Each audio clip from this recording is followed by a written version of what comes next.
जय गुरु जी, शुक्राना गुरु जी। गुरु प्यारी संगत को मेरा जय गुरु जी। गुरु जी, आपके सानिध्य में बैठकर संगत के भेजे हुए सत्संग संगत तक ही पहुंचाती हूँ। आपका अनंतम अनंतम कोटि कोटि शुक्राना गुरु जी कि आपने मुझे ये सेवा दी है। गुरु जी, इस सेवा को करते हुए कभी मेरे मन में ये भाव ना आए कि मैं बहुत बड़ा काम कर रही हूँ। मैं जो भी कर रही हूँ, आपकी दी हुई सेवा कर रही हूँ। गुरुजी, सत्संग सुनाते वक़्त अगर मेरी वाणी से या मेरे शब्दों से किसी को भी कोई आहत पहुँचता है, तो उसके लिए मैं पहले से ही हाथ जोड़कर माफ़ी माँगती हूँ। गुरुजी, प्लीज़ मेरी वाणी पे विराजमान रहिएगा और ये सत्संग ज़्यादा से ज़्यादा संगत तक पहुँचाइएगा और उन्हें ब्लेस कीजिएगा। गुरु प्यारी संगत, चैनल पर नए आए हैं तो चैनल को सब्सक्राइब कर लीजिएगा, बेल आइकॉन दबा दीजिएगा, जिससे कि गुरु जी की जितनी भी ब्लेसिंग्स के सत्संग हैं आप तक पहुंच सकें और आप ज़्यादा से ज़्यादा सत्संग के ज़रिए ब्लेसिंग्स पा सकें। गुरु प्यारी संगत, डिस्क्रिप्शन के अंदर मोबाइल नंबर और मेल आईडी दिया गया है। अपना सत्संग हमारे साथ साझा कर सकते हैं और ज़्यादा से ज़्यादा ब्लेसिंग्स पा सकते हैं। गुरु प्यारी संगत, आज का सत्संग शेयर करने से पहले बस मैं आपसे यही कहना चाहूँगी, मेरे पास ज़्यादा शब्द तो नहीं है कि मैं इस सत्संग को सुनने के बाद जब मेरे पास ये सत्संग आया और उसको पढ़ने के बाद मैं ज़्यादा कुछ नहीं समझ पा रही थी और बस 2 दिन से यही सोच रही थी कि मैं इस सत्संग को आप लोगों के साथ कैसे साझा करूँ। कहते हैं ना, गुरुजी ने हर बार अपनी संगत को ये कहा है कि मुझसे डायरेक्ट कनेक्शन बनाओ, मुझसे डायरेक्ट कनेक्शन बनाओ। पर ये सब बातें जानते हुए भी कि गुरुजी ने हमसे और हमारे लिए क्या-क्या वचन छोड़े हैं, उन्होंने हम हमें बार-बार ये कहते हैं कि वो डायरेक्ट कनेक्शन बनाओ, फिर भी लोग क्यों नहीं डायरेक्ट कनेक्शन बना पाते हैं, मुझे नहीं समझ आता है। और आज का जो सत्संग है ना, इसके लिए मैं ज़्यादा तो कुछ आपसे नहीं कह पाऊँगी। सत्संग सुनने के बाद आप डिसाइड कीजिएगा कि क्या गुरुजी कहते हैं और पुरानी संगत भी जिन्होंने गुरुजी को फिजिकल फॉर्म में देखा है, क्या वो गलत कहती हैं कि डायरेक्ट कनेक्शन बनाने से ही आप गुरुजी के ज़्यादा से ज़्यादा करीब आते हो, उनके वचनों को समझ पाते हो। गुरुजी ने बेटर लाइफ के लिए जो वचन हमारे साथ शेयर किए हैं कि हम कैसे भगवान के साथ, गुरुजी के साथ डायरेक्ट कनेक्शन बनाने के बाद ही अच्छी ज़िंदगी पा सकते हैं। गुरु प्यारी संगत, आज का जो सत्संग है ना, ममता आंटी की तरफ से है। ममता आंटी नोएडा रहते हैं। ममता आंटी का सत्संग हमें व्हाट्सएप के माध्यम से प्राप्त हुआ है। गुरु प्यारी संगत, तो गुरुजी के मंत्र जाप के साथ शुरू करना चाहती हैं। आंटी जी लिखती हैं, ओम नमः शिवाय, शिव जी सदा सहाय, ओम नमः शिवाय, गुरु जी सदा सहाय। गुरु प्यारी संगत को मेरा प्रणाम। गुरुजी, आपको मेरा प्रणाम। आंटी अपने सत्संग में लिखती हैं कि आंटी जिस सोसाइटी में रहते हैं, आंटी की सोसाइटी में एक आंटी हैं, उन्होंने छोटा-सा एक फूड वेंचर शुरू किया है। तो वो जो नियर बाय जितनी भी सोसाइटीज़ हैं, वहाँ पर अपना होममेड फूड प्रोवाइड करती हैं। क्लाउड किचन शुरू किया है उन्होंने। तो आंटी को जब उनके बारे में पता चला तो आंटी ने भी उनकी सर्विस लेने की कोशिश करी। आंटी अपने सत्संग में लिखती हैं कि उन्होंने भी आंटी के यहाँ से एक दिन जो आंटी घर का फूड बनाती हैं, खाना बनाती हैं, उन्होंने वहाँ से ऑर्डर किया। तो आंटी के यहाँ से जब उनके घर पे ममता आंटी के घर पर जब उनका फूड आया तो उनके पूरे परिवार को बहुत अच्छा लगा खाना। आ आंटी बताती हैं कि उनका खाना बिल्कुल घर जैसा खाना था। तो दोबारा जब उनके घर में आंटी के घर में कुछ गेस्ट आए तो आंटी ने वापस उनसे ही फूड ऑर्डर किया। उस दिन आंटी के यहाँ से उनके बच्चे फूड डिलीवरी देने नहीं आए थे, आंटी खुद फूड डिलीवरी देने आई थी, उन जिन्होंने नया-नया काम शुरू किया है। तो जब आंटी के घर में वो फूड डिलीवरी देने आई तो आंटी ने उनको बोला, प्लीज़ घर में आइए, बैठिए। हाय हेलो हुई, एक-दूसरे से बातचीत शुरू हुई। आंटी ने उनसे पूछा, आप कब से ये काम कर रहे हो? आंटी ने बताया कि अभी रिसेंटली शुरू किया है, उससे पहले मैं जॉब करती थी। आंटी ने पूछा, आपके कितने बच्चे हैं? उन्होंने बताया कि मेरे 2 बच्चे हैं। ऐसी नॉर्मली बात करते-करते आंटी ने उनसे पूछा, आपके हस्बैंड क्या करते हैं? तो उन्होंने कहा, मेरे हस्बैंड नहीं है। जिन आंटी ने फूड वेंचर शुरू किया, उन्होंने बोला कि मेरे हस्बैंड नहीं है, उनकी डेथ हो गई है। आंटी को ये सुनने के बाद बहुत ज़ोर से हर्ट हुआ। आंटी ने उनसे सॉरी बोला और बोला कि हमें नहीं पता था। तो उन आंटी ने कहा कि ये बात ज़्यादातर लोगों को नहीं पता है। तो बस आंटी ने फिर उनसे पूछा ऐसा क्या हो गया था, क्योंकि आप तो अभी बहुत यंग हो। आंटी ज़्यादा एज के नहीं हैं, उनके बच्चे भी छोटे ही हैं। आंटी ने बताया कि मेरे हस्बैंड को शुरू से प्रॉब्लम थी हार्ट की, और कोरोना टाइम में मेरे हस्बैंड की डेथ हो गई। तो आंटी ने बोला, ममता आंटी ने बोला कि कोरोना टाइम में तो बहुत सारे पेशेंट्स, अच्छे लोग भी बिना वजह ही चले गए। तब आंटी ने कहा नहीं नहीं, मेरे हस्बैंड कोरोना की वजह से नहीं गए। मेरे हस्बैंड तो बस उनको हार्ट का प्रॉब्लम था, और 2-3 बार कोरोना टाइम में हॉस्पिटल गए थे, और फिर उसके बाद जब एक बार और गए तो फिर वापस घर नहीं आए। ममता आंटी लिखती हैं कि मैं जब ये बात उनसे कर रही थी तो मेरा दिल बहुत ज़्यादा घबरा रहा था। एक अंदर से दुःख था मेरे अंदर, और हमारे घर के अंदर, ममता आंटी बताती हैं, घर के अंदर गुरुजी का वास है। तो उन्होंने, आंटी ने जो जो फूड वेंचर का काम करती है, उन्होंने बोला कि मेरी सिस्टर इनको बहुत मानती है। आंटी जी ने बोला कि हाँ, हमारे घर में सत्संग होने जा रहा है, तो हम है ना सत्संग का जो लंगर प्रसाद है, हम चाहते हैं कि उसका अरेंजमेंट आप ही करें। तो उन्होंने कहा हाँ, मैं गुरुजी को जानती हूँ। तो ममता आंटी बहुत खुश होकर बोले, अरे वाह! आप गए हो इनके मंदिर? तो उन्होंने बोला कि नहीं, मैं इनको ऐसे तो नहीं, पर जब मेरे हस्बैंड थे ना, तब मैं मेरी सिस्टर बहुत इनको मानती मानती थी, पर अब नहीं मानती। ममता आंटी ने पूछा कि मानती थी और अब नहीं मानती का मतलब? तो बोले कि मेरे हस्बैंड के जाने के बाद से हम सब ने इनको मानना बंद कर दिया। तो आंटी को बहुत ताज्जुब हुआ, और आंटी को बहुत हर्ट भी हुआ कि गुरुजी के लिए ऐसा कह रहा है, क्योंकि आंटी के पूरे घर के अंदर ना गुरुजी का स्वरूप लग रहा है। तो उन्होंने कहा, ममता आंटी बताती है कि उन्होंने जिस तरह से कहा वो उन्हें अच्छा नहीं लगा। तब ममता आंटी ने उनसे पूछा, जो आंटी फूड देने आए थे, कि ऐसा क्या हो गया कि आपकी सिस्टर इन्हें मानती थी और उन्होंने मानना बंद कर दिया? तो उन्होंने बताया कि मेरे हस्बैंड के इस तरह से चले जाने के बाद ना, हम सब ने इनको मानना बंद कर दिया। मेरा विश्वास इन पे से उठ गया। तो आंटी ने कहा, क्यों? ऐसा क्या हुआ?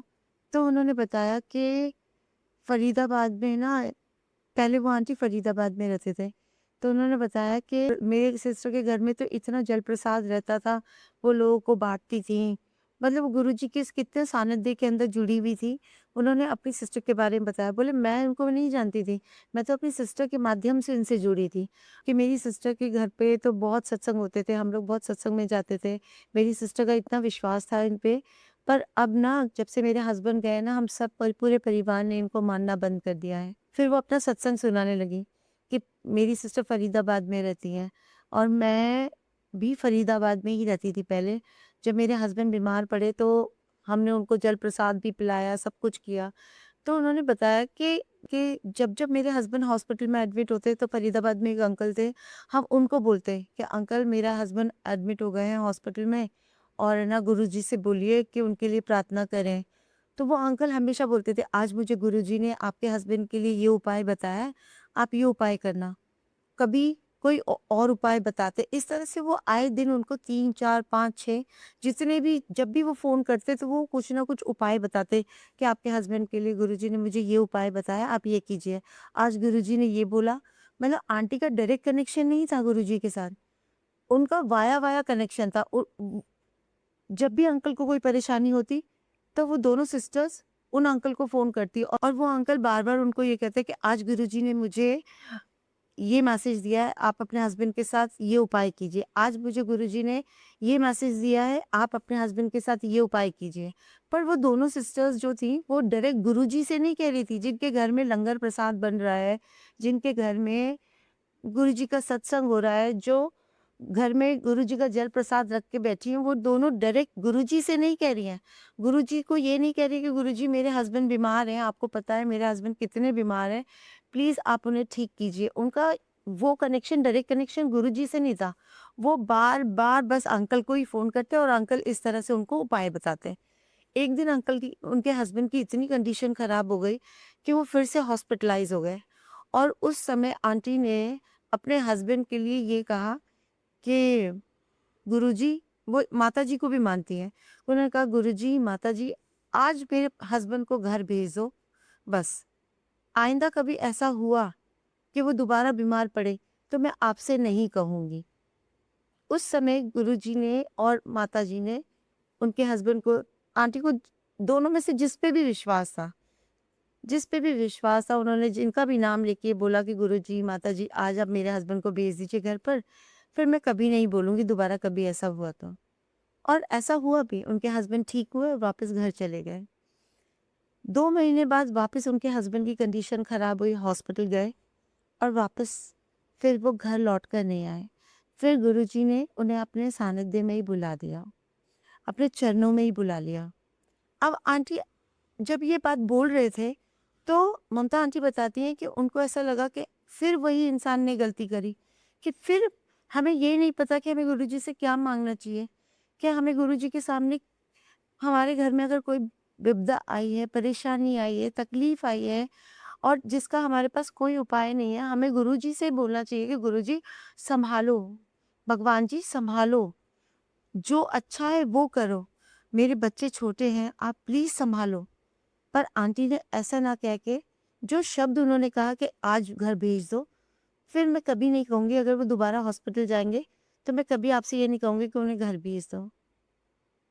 और वो आंटी आराम से खड़ी होके बात बता रही और बार-बार गुरुजी के स्वरूप को देख के बोलती, अब मेरा विश्वास इन पे से उठ गया है, अब मेरा विश्वास इन पे से उठ गया है, अब मैं किसी को नहीं मानती, बस मेरी तो अब माताजी हैं, मैं उन्हीं को मानती हूँ। और आंटी बार-बार ये कह रही थी, ममता आंटी उनको बार-बार कह रही थी कि आंटी गुरुजी से डायरेक्ट कनेक्शन बनाना पड़ता है।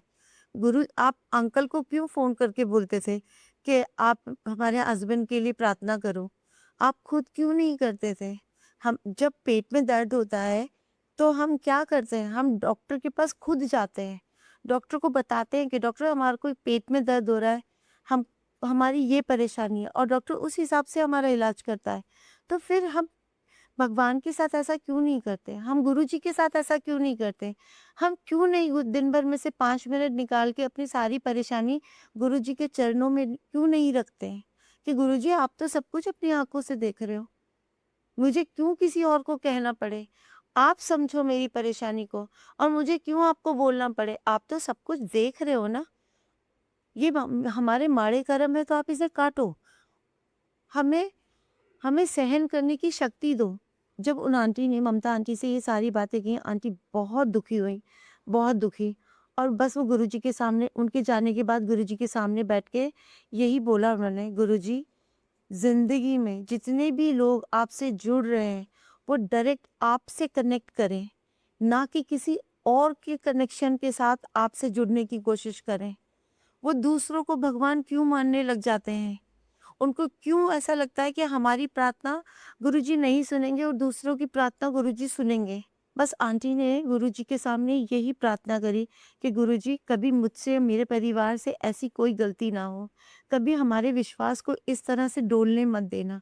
आपसे हाथ जोड़कर विनती है, जितनी भी संगत, नई पुरानी जितनी भी संगत आपसे जुड़ी हुई है, आपके विश्वास को मानती है, कभी भी उनके विश्वास को ना तो टूटने देना और ना ही उनसे उनको उनसे जितना हो सकता है, बस आप ये उनके मन में उनके सारे वहम निकाल के बस ये बार-बार उनके मन में डालिएगा कि मुझसे कनेक्शन बनाओ, मुझसे कनेक्शन बनाओ, मुझसे डायरेक्ट कनेक्शन बनाओ।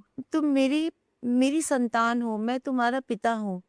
जितना डायरेक्ट तुम्हारा मेरे से बात करने पे मैं तुम्हारी सुनूँगा, किसी और के कहने पे मैं तुम्हारी नहीं सुनूँगा। आंटी बस ये बात बोलती रहीं। उस दिन से आज तक आंटी अपने सत्संग में लिखती हैं कि वो बहुत बेचैन थी कि इस सत्संग को वो किस तरह से साझा करें। रोज़ आंटी सुखमनी साहब का पाठ करती और शाम को उनके दिमाग में सुखमनी साहब का जब-जब पाठ चलता घर में, तो आंटी के दिमाग में यही बात चलती कि गुरुजी ये सत्संग बहुत बड़ा सत्संग है, पर मैं इसको किस तरह से संगत के साथ साझा करूँ? आप प्लीज़ मेरी मदद कीजिए। गुरुजी प्लीज़ आप मेरी मदद कीजिए। गुरु प्यारी संगत, मैं अपने सत्संग के माध्यम से आप सब तक बस यही कहना चाहती हूँ, कभी किसी और को अपना माध्यम ना बनाएं। गुरुजी और आपके बीच में कभी किसी को अपना माध्यम ना बनाएं। सिर्फ गुरुजी से ही बात कीजिए, गुरुजी से भी अपनी परेशानियां कहिए। गुरुजी ही एकमात्र ऐसे भगवान हैं जो बात करते-करते आपके सवालों के जवाब देते हैं। आपकी परेशानियों को सुनते हैं, उसे कम करते हैं, आपकी परेशानियाँ ख़त्म करते हैं। गुरु प्यारी संगत, बस मैं अपने इस सत्संग को साझा करते-करते आप सबसे यही विनती करती हूँ, ज़्यादा से ज़्यादा मंत्र जाप कीजिए, गुरुजी से कनेक्शन बनाइए और गुरुजी की ब्लेसिंग्स डायरेक्ट प्राप्त कीजिए। अपने इस सत्संग को मैं गुरुजी के मंत्र जाप के साथ यहीं पे विराम कहती हूँ। अंजलि आंटी के चैनल के माध्यम से मैं इस सत्संग को आप सब तक पहुँचाने की कोशिश कर रही हूँ। गुरुजी, मेरी वाणी पे विराजमान रहिएगा। अगर मैंने कुछ गलत कहा हो तो मुझे माफ़ कर दीजिएगा। गुरु प्यारी संगत, मैं अपने इस सत्संग को यहीं विराम करती हूँ। गुरुजी के मंत्र जाप के साथ ओम नमः शिवाय, शिवजी सदा सहाय। ओम नमः शिवाय, गुरुजी सदा सहाय। जय गुरुजी, शुक्राना गुरुजी।